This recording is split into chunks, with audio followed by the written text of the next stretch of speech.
Good afternoon, everybody. This is Andrew Wilkinson coming to you live from New York State as part of Interactive Brokers webinar program. And up on the screen at the moment, we have our disclosures. Today, I'm delighted to introduce to you Brendan Ahern, the Chief Investment Officer of KraneShares. We'll come to Brendan in a moment.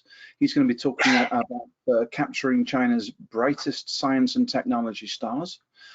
Fascinating topic, and they actually have an exchange-traded fund that captures this information. So I'm looking forward to hearing what Brendan's got to say. You will receive a copy of today's event, which is being recorded after the event in your email. So look out for that around in a couple of hours. We're also going to post the recording to both the IBKR YouTube channel as well as post it on the previously recorded webinars page under the education menu at ibkr.com. You'll also find in the GoToWebinar dashboard there that there is a handout section which you can expand and download Brendan's PDF from today if you wish to take that with you. And if you have any questions, please throughout the session post them into the question bank, and assuming we have time after Brendan's presentation, we'll have a conversation and see how many of those questions we can answer. So without further ado, Brendan Ahern of KraneShares, welcome to today's presentation. I'm going to go on mute and take it away. Yeah, well, first and foremost, thank you, Andrew. And thank you for the opportunity to provide an overview of the KraneShares Shanghai Stock Exchange Star Market 50 Index ETF. The New York Stock Exchange ticker is KSTR. And we're going to be talking about how the Star Board really is the venue for capturing China's brightest science and technology stars. Again, my name is Brendan Ahern. I'm the Chief Investment Officer of KraneShares Exchange Traded Funds. My colleagues and I certainly hope you and your loved ones are safe and healthy. And again, it's our pleasure to introduce K-Star to you today. The background on K-Star is very simply that Chinese growth companies have historically been challenged to find capital to fund their growth, turning to private equity or listing on foreign exchanges. As you will recall, Alibaba listed here in the United States. Unprofitable companies have not been allowed to list in China historically. At the same time, Chinese banks have been hesitant to lend to private companies, leading many Chinese companies to private equity or foreign listings like here in the United States. The Star Board was explicitly founded with the goal of assisting growth companies to bridge this funding gap, so they have the money to invest and grow and prosper. Now, this might sound very familiar to those of us in the United States, as this was really why NASDAQ was launched back in the early 1970s, which similarly focused on allowing growth companies to raise money from investors by going public. K-Star is the first ETF globally outside of China to provide exposure to the Shanghai Stock Exchange Star Board. K-Star's holdings have virtually zero foreign ownership today, though we believe that's going to change in the years to come. Now, for those of you less familiar with KraneShares, our founder and CEO, Jonathan Crane, formed two core beliefs during his experience living and building a successful business in China. These two beliefs were the basis for founding KraneShares over 5 years ago. First, while new China economic sectors such as domestic consumption, internet, e-commerce, 5G, semiconductors, clean tech, and healthcare have become the new drivers of China's economic growth, these sectors are still underallocated in global portfolios. Secondarily, the opening of China's mainland equity markets, the second largest in the world, as well as China's bond market, also the second largest in the world, will have a significant effect on investors' portfolios in the years to come, as these markets are included into global indices. More importantly, we endeavor to earn the trust of investors through our balanced perspective on China's economy and capital markets. China's rise in market indices, along with its economy, will necessitate investors having a partner to navigate these developments. KraneShares wants to earn that partnership role with you. Now, what's kind of interesting if we step back and think about investing in China today, on the left-hand side is the MSCI All Country World Index. This is the largest institutional benchmark for pension plans globally. Now, you can see that the US has an outsized role. About 50% of All Country World is invested in US equities.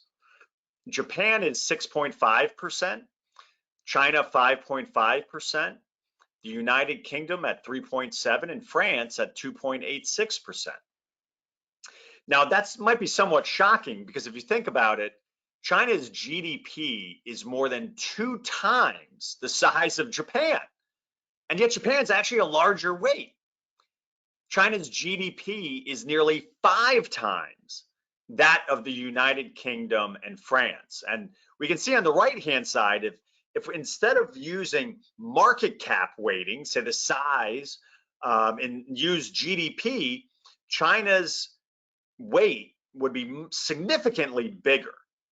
Now, part of the reason why China is so underallocated in benchmarks like All Country World, and why many investors are underallocated to China today, is that the mainland market, the Shanghai and Shenzhen Stock Exchange, have historically been ring-fenced from foreign investors.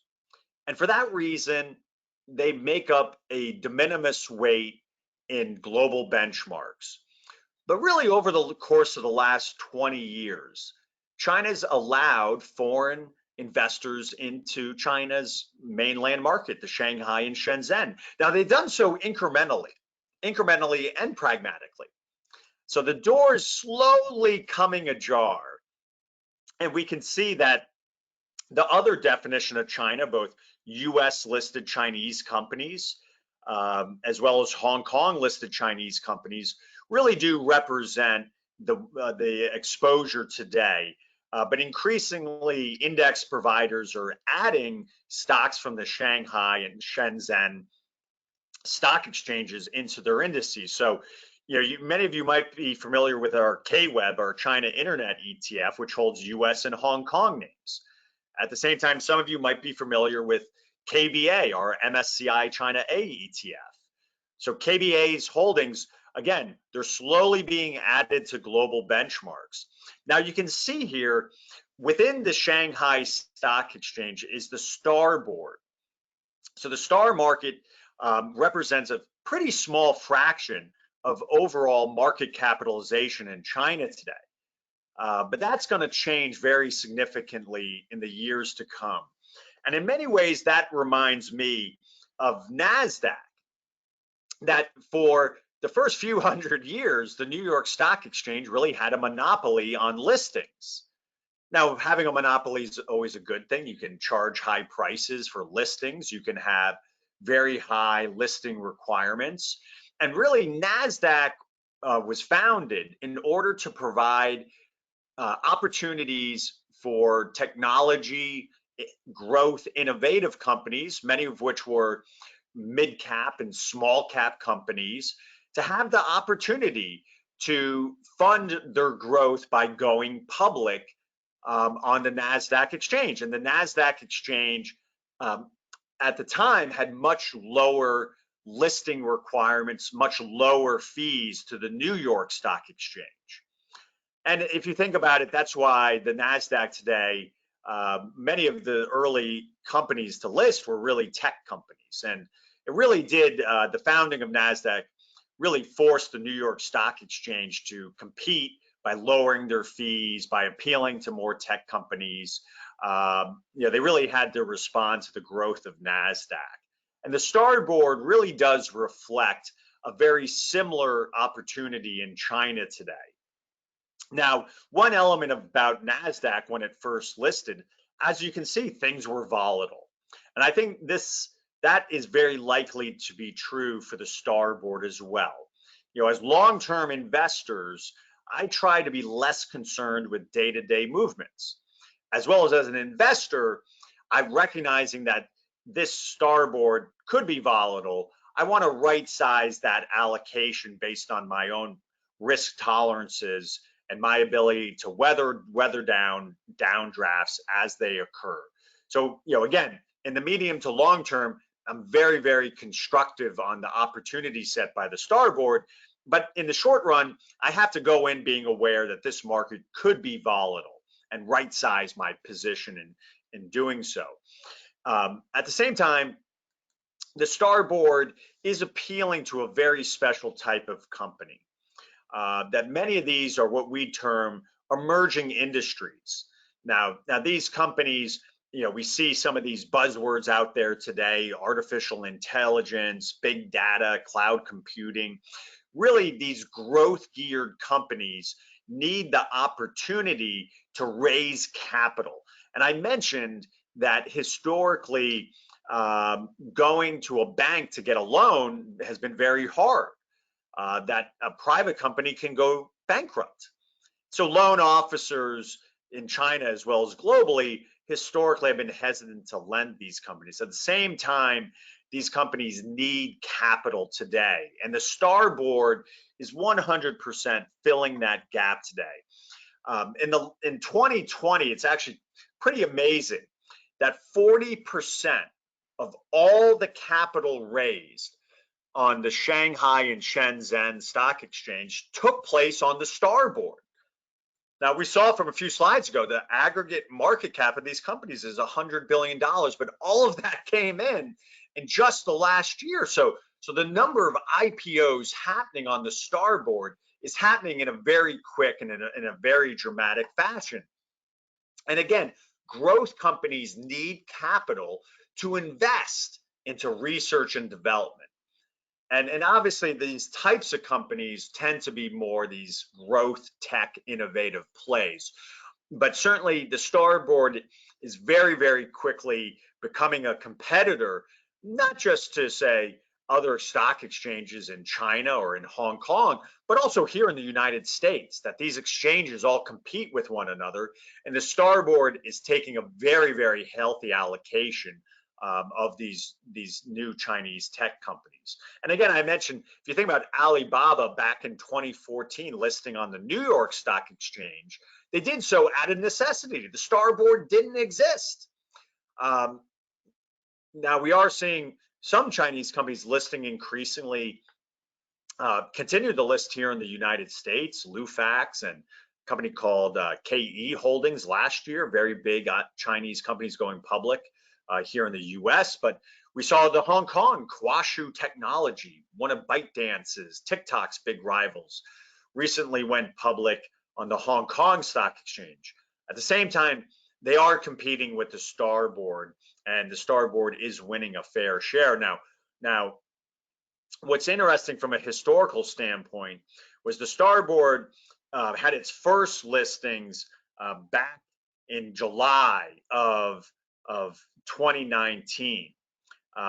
There actually wasn't an index to make the Starboard investable via an ETF until the spring of 2020. So again, this is a very, very new effort from the Chinese regulators to try to get these capital needing companies an opportunity to go public, to again raise funds to fund that growth. But we can see it's having a very, very dramatic effect as they're raising capital in a very dramatic fashion. So again, this is part of, as investors in China, we always want to be aligned with policy. And it's very clear that policymakers in China today want to provide a venue to raise capital. And that's really the fruition of the Starboard. Now, what's kind of interesting, I think many investors are surprised to learn that to list on the Shanghai and Shenzhen stock exchanges, you actually have to be profitable. You actually have to maintain profitability to list on the main board of the Shanghai and Shenzhen stock exchanges. And for that reason, it's been harder for many of these growth companies that aren't yet profitable to find a venue. So ultimately, the Star Board was created to compete with these other exchanges, which have very strict listing, not only listing requirements, but in order to stay listed, you have to stay profitable. And the Star Board has less stringent listing requirements. That many of these companies are still in a growth stage where they're trying to garner market share. They're trying to invest in technologies that will allow them to become profitable in the future. So the Star Board does not have a profitability requirement. And it's interesting, they put a very high emphasis on R&D, of having, say, cash flow, of having some level of revenue, but not necessarily net income. So again, this is very much a competitor to other exchanges and trying to capture the IPO market for these companies. Now, what's kind of exciting is that there's many what termed unicorns. These are private companies that could go public and have market caps of over $1 billion. So ByteDance is one of the big ones. So ByteDance is the provider of TikTok.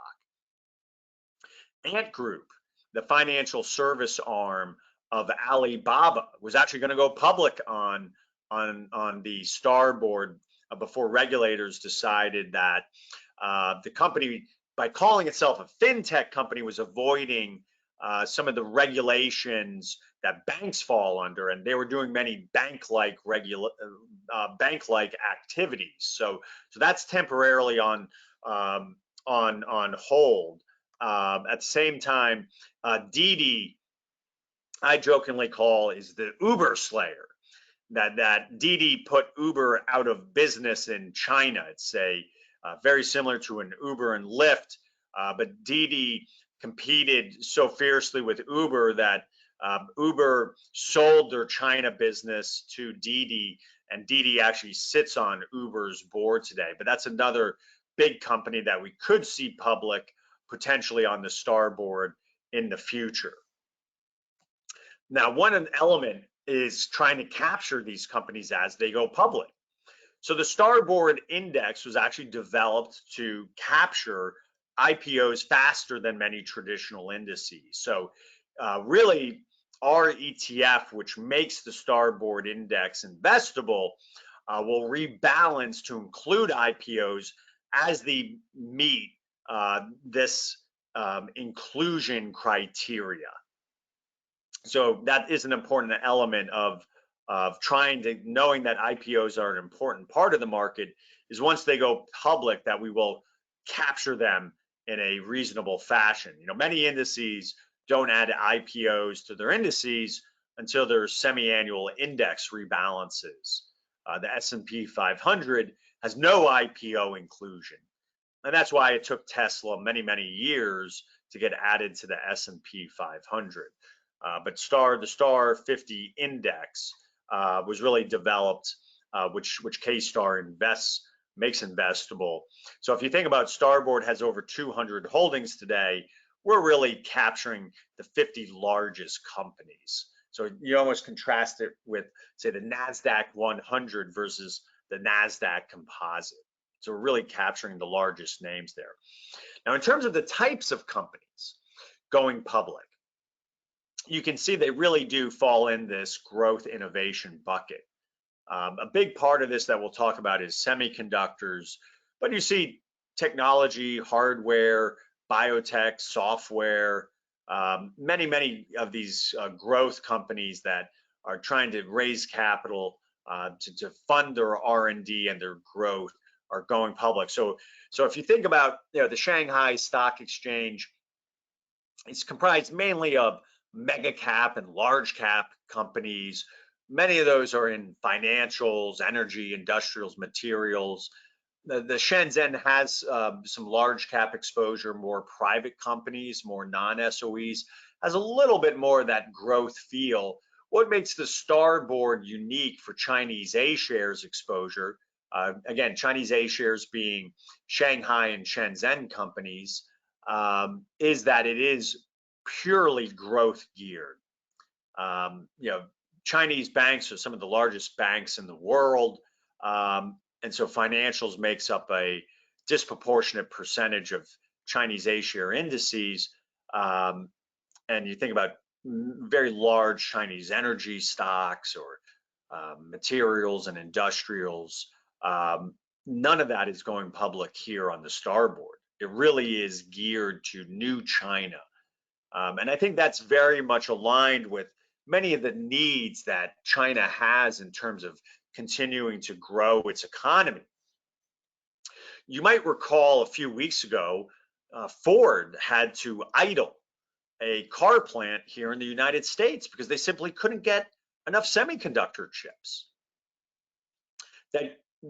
One of the interesting repercussions of work from home is many of us are ordering new laptops and desktops, mobile phones and tablets, and that's putting tremendous demand on semiconductor supply chains. And that's true for China as well, that Chinese companies literally have to get in line. They have to get in the queue. And so for China, that's problematic. And that's true not just for China, but for companies globally, is just the dearth of semiconductor. So China is trying to do something about this. They're trying to raise their abilities to manufacture semiconductors themselves. And we can see that China's semiconductor industry is growing at a very tremendous fashion. That will probably diminish their imports from Taiwanese and semiconductor over the years to come. At the same time, China is actually developing their own semiconductor. In fact, China for kind of lower grade kind of base semiconductor chips is becoming a very, very much dominant manufacturing, where Taiwan and Taiwanese as well as South Korean companies have done a very good job is really at the high end of semiconductor manufacturing. A lot of this is based on the width, the millimeters of semiconductor chips. And the smaller you get, the more complex and harder. So China has a long way to catch up to great companies like NVIDIA and Qualcomm, Texas Instruments, Taiwan Semi, and others. But the idea here is they don't want it to be dependent upon foreign suppliers, and that was really exacerbated by the U.S.-China, the proverbial trade war, tech war, the export ban of certain technologies, the effect that had on companies like Huawei, which is a private company. So China realized that they have to become a little bit more self-reliant on semiconductors. Now, what's kind of interesting is at the end of this week are two very important political meetings. The most important political meetings, economic meetings in China, they're called the two sessions, the NPC and the CPPCC. Now, we know from the draft of the 14th five-year plan, which will be ratified at what is called the two sessions, is that we know 5G and semiconductors is going to play a big part of that. What we don't know are exactly what are the things they're going to do to support those industries. So I think the Starboard is very likely the semiconductor plays are going to be a beneficiary of the next 5-year plan, which we'll get further clarity on very shortly. Now, again, some element of this is that these companies are actually, we can see from looking at the companies that have gone public, that they are using this capital raised. It's going into investing their future. Again, they're trying to develop the technologies to allow them to compete both domestically as well as internationally. And we're seeing that just in terms of the number of patents filed from the companies listing on the STAR market. So it's a great validation that these companies very much by developing in R&D are funding that future growth, and that's an important aspect, I think, for all investors. If you're thinking about your portfolios and finding growth companies, that they are actually using this capital wisely, and our analysis shows that that does appear to be the case. Now, what are the types of companies? What are the actual holdings of K-Star?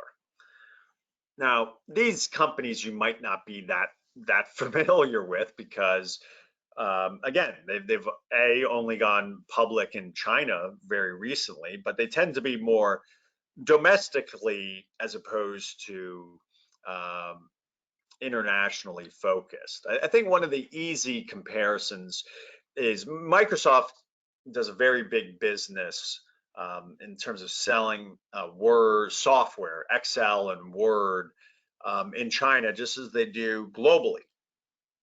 Now, you might be familiar with Google's competitors to, say, Microsoft Office, Google Docs, and their version of Excel they're competitive to Microsoft. And if you have young kids, virtually all schools run on these Google Docs and Google's version of Excel. And that's very similar to what, say, Kingsoft does. That Kingsoft is a competitor to Microsoft in China today, that they had created their own versions of Word as well as Excel, very, very similar to what Google's done in competing with Microsoft here in the US.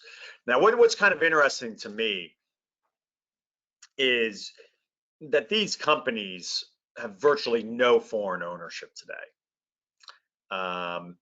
Montage Technology, we can look at 13F. So 13Fs on a quarterly basis, institutional investors have to show their holdings to the SEC by filing a 13F. So in the case of what I did was I looked at Montage Technology. The ticker on the starboard is 688008. Would you believe that there are only 4 US investors that hold Montage Technology?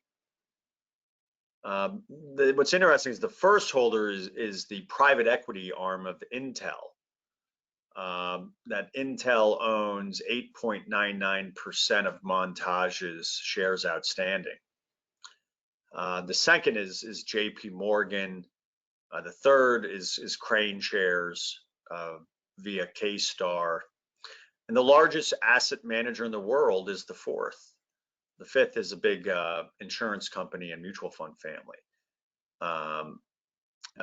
But even the largest asset manager in the world, they hold 6,000 shares. We own 100 times more shares than the largest asset manager in the world. That's simply amazing. Now, it's not just true for Montage. If we looked at Beijing Kingsoft, ticker 688111. Again, the largest holder is JP Morgan, followed by KraneShares, followed by Principal Financial Group. And we actually hold twice as much as Principal. And that's literally it. You have 3 US investors hold the second largest company in K-Star. Now that reminds me that KBA is our MSCI China A. It's MSCI's definition of Chinese A shares being added to their indices. When we listed KBA back in 2014, we went and looked and said, how many other foreign investors held those stocks? And very similar to K-Star today, we were like virtually the only foreign investor in many of those stocks. But then as MSCI started adding the stocks within KBA to indices like emerging markets, the largest asset managers in the world became some of the largest shareholders. And I think the same will play out with K-Star over the next several years. And hopefully, Andrew, we can come back in 3 years or 5 years and we can show how this ownership for K-Star has changed. And again, I think as investors in China, we've always wanted to align ourselves with government policies. That our founder, Jonathan Crane, when he lived in Shanghai, where he built a successful business geared to China's rising urban middle class, he saw the importance of the 5-year plan. He saw how residents of China would actually switch their jobs based on what was in the new 5-year plan, that you wanted to align your career with the economic sectors outlined in the 5-year plan. So literally, people would quit their job. And I think that's very important because we've seen that many of the types of companies that are going public on the STAR board are very aligned with Chinese policies. That China, again, they don't want to be reliant upon foreign semiconductor companies having to wait in line, but it's also geared to 5G, growing the internet, big data. Certainly EV is going to be very, very significant in China. So again, the companies held by K-Star are very much aligned with these policies, which again will be articulated over the next really week with the ratifying of the new 14th 5-year plan. I think many of these sectors are going to be highlighted government sectors. Now one interesting, I talked about the lack of foreign ownership. That shows up in terms of a lack of correlation. So correlation just simply is how much do stocks move with one another? And the reality is, because of the de minimis foreign ownership, that these companies kind of really march to their own drum. They're not necessarily reacting to some of the news in the United States or Europe. That they're going to be based on what investors in China think. And that's something that I think is what economists would call a free lunch, this lack of correlation. That these stocks don't exhibit a high correlation with US equities, even Hong Kong listed. That's exceedingly rare to find today. Now, to summarize,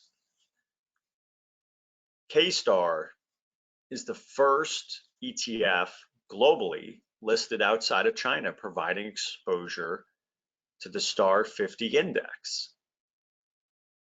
The STAR board will play an important role in China's continued development. China needs the things that Chinese companies on the STAR board are producing and investing in. And again, the STAR board bridges the funding gap that provides an avenue for growth companies to raise capital to fund their growth, their research and development, their ability to grow and prosper. The K-Star companies uniquely provide growth orientation to Chinese companies in mainland China. No financials, no energy, no materials, no industrials. We believe these new China growth sectors captured by K-Star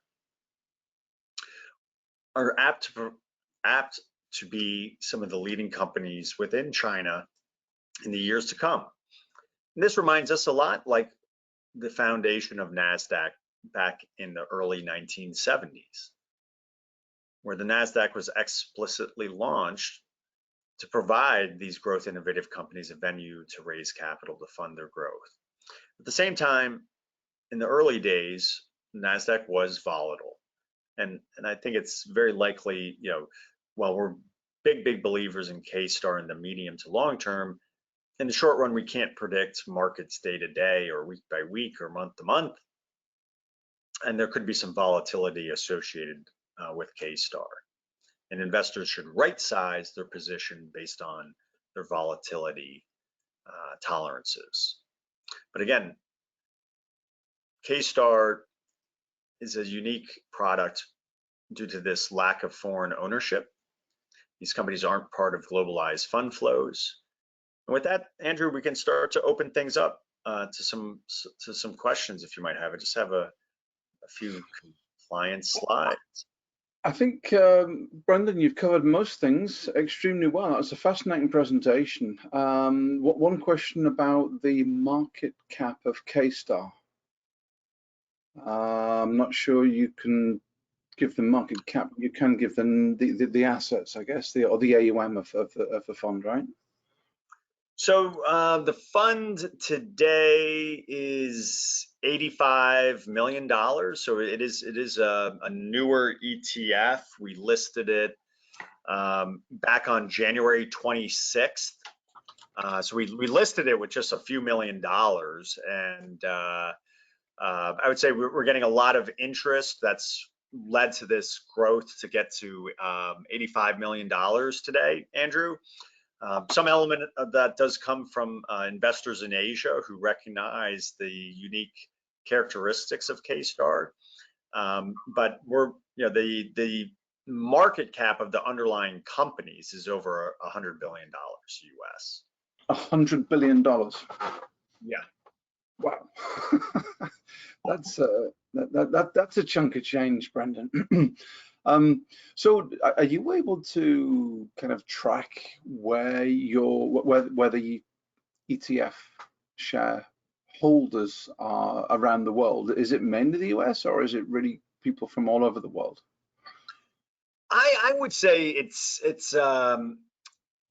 hard for us to know exactly, Andrew. Just unlike a traditional mutual fund, but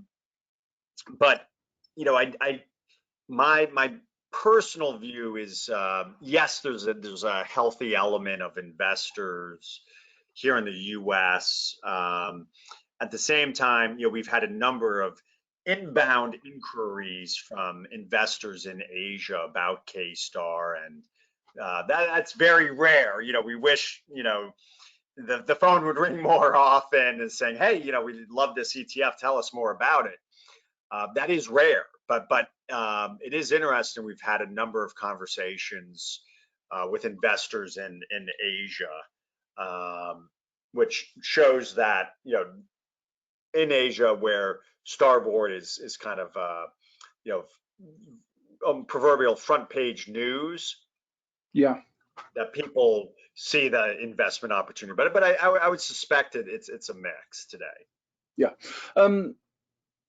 One question from Joaquin asks about the fees on the ETF. Do you just want to explain what fees might be associated and how those fees are paid? So the fees, just like any ETF, we charge a expense ratio. That expense ratio is 89 basis points, so 0.89%.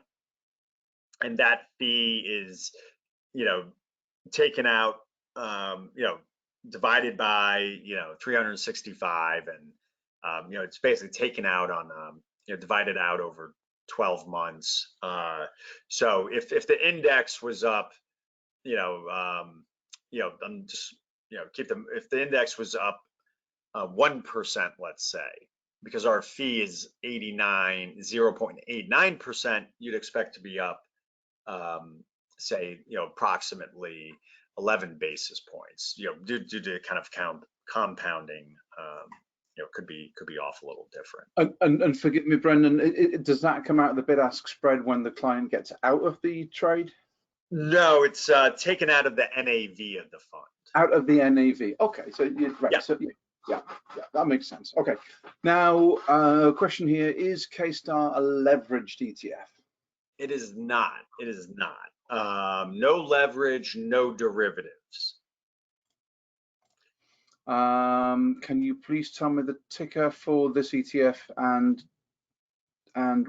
which market in North America is this available for purchase by individual investors? So, Harry, we're talking about the K-Star, KSTR. I think that's what we've been talking about, and it's available globally.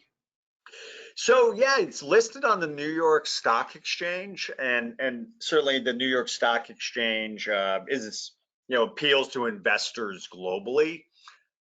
Different countries have different regulations on what their residents can do. But certainly many investors do come to the New York Stock Exchange because they want to source liquidity, and we're seeing that play out with K-Star. Really as the first starboard ETF listed outside of China. It appears we're headed down the path of. And I put up on the screen, Andrew. I write a blog called China Last Night. Oftentimes, Interactive Brokers highlights my commentary from China Last Night and the traders' insights. But it's a good way just to keep abreast of what's happening in terms of China, the economy, the capital markets, and I do speak to what's happening in terms of the starboard. Yeah, and that's available, but you can sign up there on the website, right? At China Last Night. Correct. Yeah, just right on China Last Night, and I would say we did have a research firm that did recommend K-Star to their investors. They have their own thesis. Don't want to steal. They charge people for their research, but so I don't want to infringe on their intellectual property on their thesis on owning K-Star, but we did see a recommendation from a independent third party that we have no monetary relationship with. Yeah, I just want to get back to so recently, Brendan, Interactive Brokers partnered with KraneShares, and we have made, I believe, all of your ETFs available under a commission waiver program. Is it all of your symbols, and does it include K-Star? Yeah, it's all of the KraneShares suite of ETFs, including K-Star, and certainly Interactive Brokers, I think, has been a great partner. For an educational opportunity like today, but I find Interactive Broker just really to be a global leader in terms of doing innovative strategies like a no transaction fee ETF program. Yeah, so just details on that, folks. If you hold, so I think if you were to buy K-Star, if you were to buy any of the KraneShares ETFs, as Brendan mentioned, they're all available under the program. You're going to be charged the regular half-penny a share by Interactive Brokers, but if you hold the fund, shares in the fund for 30 days, you will be reimbursed that brokerage commission. So they're essentially free to people investing over the medium term. So we just insist that it's 30 days and more, and all the commissions are waived. Let's see, Aram's asking a question here. Are there any plans to open it, I assume, K-Star, to derivatives in the future, like the options market? So in terms of our holdings, we only hold the kind of physical stocks, the stocks that we highlighted. What we could see is an option market on K-Star developed. So usually option market makers want to see about $100 million. But based on the inquiry, I can certainly reach out to our partners at some of the option exchanges and just see if they would. It's a little bit out of our control. but I will certainly reach out and see if that's feasible. Deborah Bratt has got a question. Are any of the top 10 holdings of K-Star available directly in the United States? Well, okay, I'll let you answer that one, Brendan. So 0. That kind of makes your product a little more unique, doesn't it? Yeah, most definitely. So part of the higher, our 89 basis point fee is that the virtually all of the holdings in K-Star are not part of the Stock Connect program. So the Stock Connect program, where I give interactive brokers, it's one of the few platforms that allows investors to trade into the Shanghai and Shenzhen Stock Exchange. The vast majority of the Starboard names have not been added to Stock Connect yet. So in order for us to launch K-Star, we had to get special permission from the regulators in China to get access to these companies. I think over the next several years, you'll start to see the K-Star companies being added to Stock Connect, but virtually, I think 8 of the names are available via Stock Connect out of over 200 stocks. So in the Star market, so there's virtually no way to get exposure to these stocks today other than K-Star. Right. Ken asked the question, and there's another question further down. Are there plans to grow this ETF further, and in which form? But I mean, I guess, well, you've partially answered that with your previous response, but is there anything to add to that, Brendan? Well, we are looking at listing K-Star in Europe on the London Stock Exchange. I think for us, it's mainly raising awareness about some of the unique opportunities to Starboard, and so I think the potential asset growth in the fund could be quite strong. Just getting these kind of growth geared companies in Chinese A-share markets is very, very difficult. So we're really in a process of educating investors about the opportunity set. So I think the ETF is very likely will grow. At the same time, we'll list it in Europe. Just certain European countries don't allow their residents to buy US ETFs.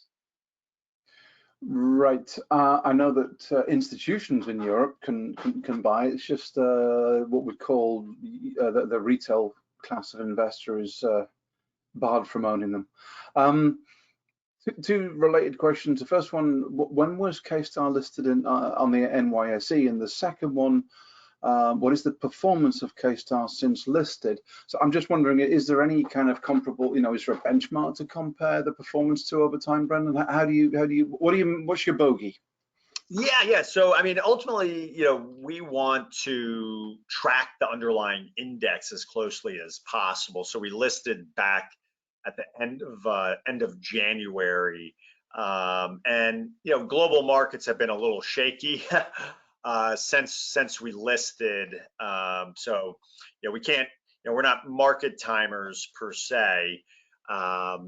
So markets have largely over the course of the fund been off, just kind of bad luck, but that's out of our control. So yeah, the funds come down a little bit since we listed, along with some other markets, really global markets over that time period. But that's where we're not short-term traders. We're not trying to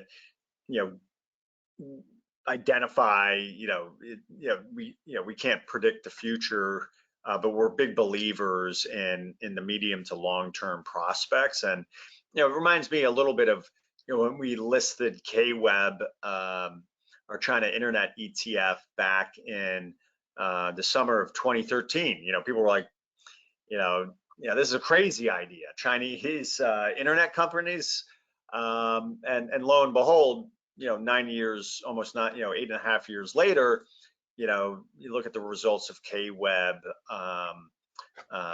It's been pretty tremendous, and I certainly hope K-Star, with a little volatility here,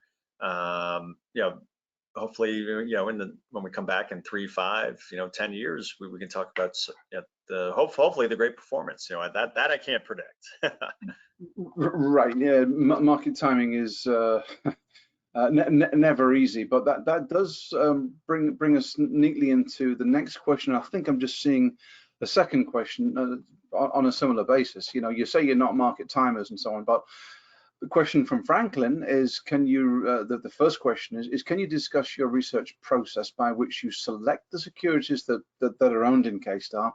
And then there's a second question related, is this totally passively managed, or do you at least partly make changes in the proportions and the composition? So one on the research process, and two on the active on the style of management. Yeah, so it is purely passive. So it's a market cap weighted. Again, it's the 50 largest companies within the Star Board.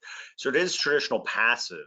I think something that we found over time is that because these companies are so domestically China oriented, it's very hard for investors to understand these companies. So a big element of our research effort is about trying to bring this, awareness on what are these companies doing, what opportunity, what problem are they trying to solve. In the case of KWeb, it's easy to say, oh, Badu's like Google or Amazon, and is like Alibaba or JD or Pinduoduo.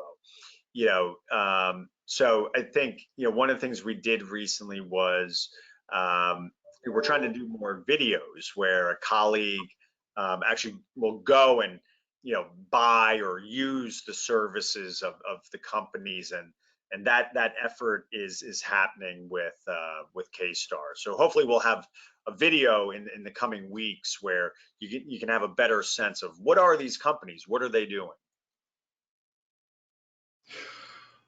Look forward to seeing them, Brendan. There's nothing like an explainer. Yeah. That video, right? 100%. Yeah. Okay. I think that answers all of the questions that aren't tax related.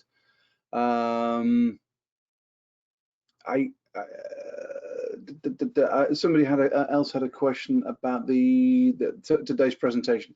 So for everybody on the session, if you go into the GoToWebinar control panel, you'll see a fold down menu for handouts, and there's a link to today's PDF from Brendan. In that handout section, you can download the presentation from there. You can reach me at webinars@interactivebrokers.com, and you can reach Brendan at info@KraneShares.com for any follow-up questions. And Brendan, what are we going to cover next when you come back to see us again? I don't know. You tell me, Andrew. I'm at your beck and call. No, I think we have so many insights around China's economy and capital markets, and obviously navigating China can be very difficult, and that's really our sole effort at KraneShares is that focus. So I think there's so many exciting parts of, particularly with these policy meetings happening in China, how that can be a catalyst for domestic consumption. Clean tech, clean energy is such a huge focus right now in China. We all saw how they said they want to be carbon neutral by 2060, but what that's going to mean for EV and solar and wind, it's going to be very significant for those Chinese companies that we're invested in. 5G and semiconductors is a huge focus. I think the standard of care around healthcare post-pandemic is something that will happen globally, including China. So there's so many things happening. It'd be really maybe potentially great to hear what are people most interested in? What value can we kind of bring to the table?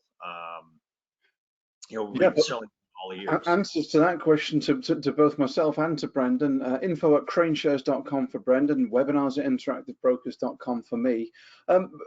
Obviously, these days, Brendan, it's very difficult to travel, so I guess you're not going over to the mainland frequently at this point. But pandemic aside, one on a personal basis, what's your schedule like in terms of what's your in to China, and how do you keep up with news? What sort of sources do you rely on to keep abreast of Chinese news online? Yeah, so I'm normally in China on a quarterly basis. Usually do kind of a swing. A lot of our global institutional brokers are based in Hong Kong. Shenzhen is kind of almost like the Bay Area in terms of tech in China. Shanghai is where a lot of our institutional brokers are based, and then you have a lot of companies up in and around Beijing. So yeah, normally I kind of do a swing and talk to in terms of like writing China last night, which is really like what happened last night. So we have broker chats with our institutional brokers. So these are big global banks, but it also includes regional firms, firms in mainland China, institutional brokers in mainland China, bond brokers, and so if you read the U.S. media, I think they do a very bad job in understanding what's happening there.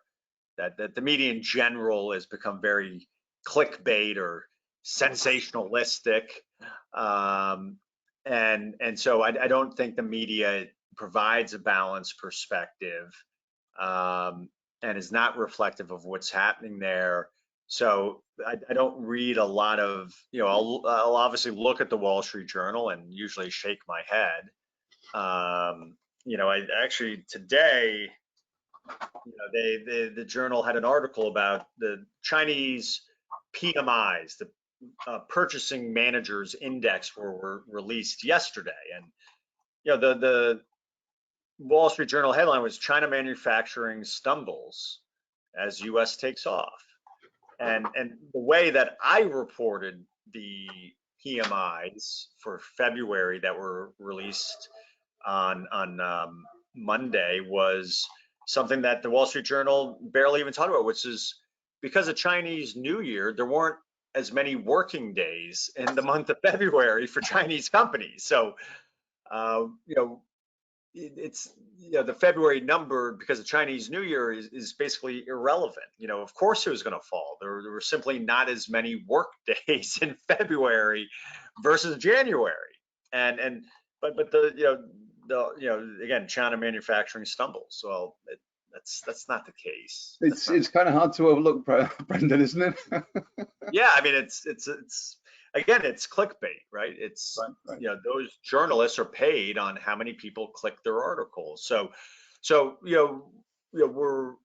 try to I try to use the research, and we get from their daily market color on what's driving the market, and then we get all the research, economists and strategists.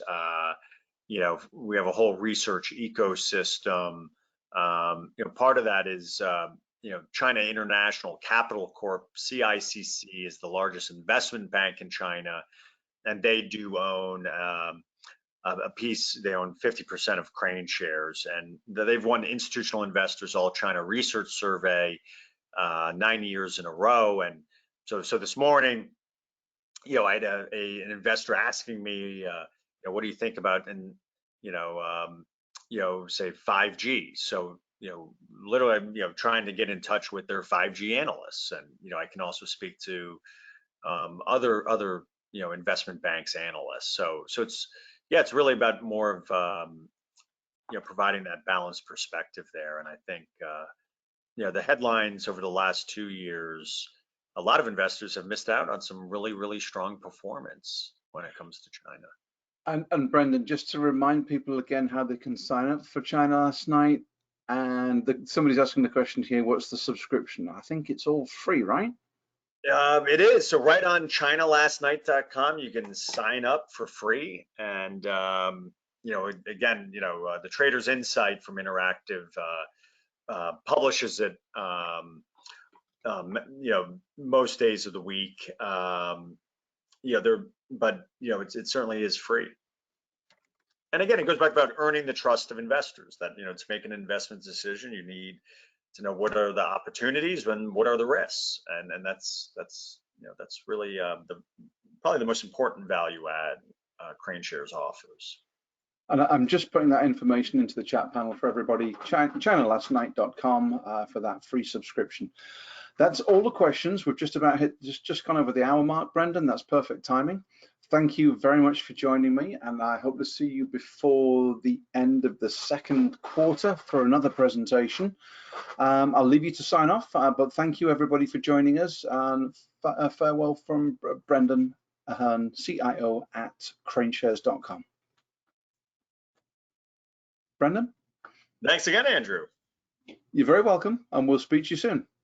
Yeah, that was great. Thanks. Thank you again. Very much appreciative.